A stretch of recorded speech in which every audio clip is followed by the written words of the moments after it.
அரசு நிர்வாகத்தில் சிக்கன நடவடிக்கைகள் மேற்கொள்ளப்படும், அமைச்சர்களின் தேவையற்ற செலவு பயணங்கள் தவிர்க்கப்படும். வாக்குறுதி எண் 24. அது நடக்குதா இங்க?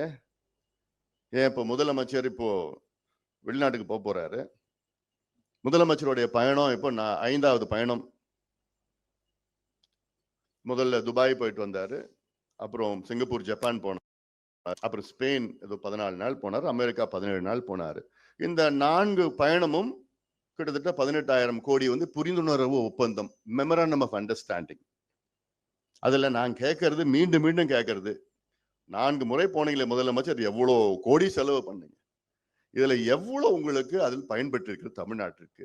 18,000 கோடி உங்களுடைய பயணத்துல. அதுல எவ்வளவு முதலீடு நடந்திருக்கிறது? எவ்வளோ அதுல எத்தனை பேருக்கு வேலை கிடைச்சிருக்கிறது? அது இந்த 2 கேள்விதான் நான் கேட்டேன். நீங்க இங்க வெள்ளரிக்கை கூட கொடுக்க வேண்டாம். நீங்க 2 கேள்விக்கு பதில் சொல்லுங்க. 18,000 கோடியில எவ்வளவு முதலீடு செய்யப்பட்டிருக்கிறது? இன்வெஸ்ட்மெண்ட் எவ்வளவு வந்திருக்கு? கையெழுத்துல நான் கேட்கல. அதுல எத்தனை பேருக்கு வேலை வாய்ப்பு கிடைத்திருக்கிறது? அவங்களால சொல்ல முடியுமா? 0. இப்ப 5வது முறை போறாரு முதலமைச்சர், வெளிநாட்டுக்கு போறாரு. எவ்வளோ ஒரு டிராமா பண்ணுவாங்க, ஆக்ஷன் கேமரா டேக், அதான் நடக்கும்.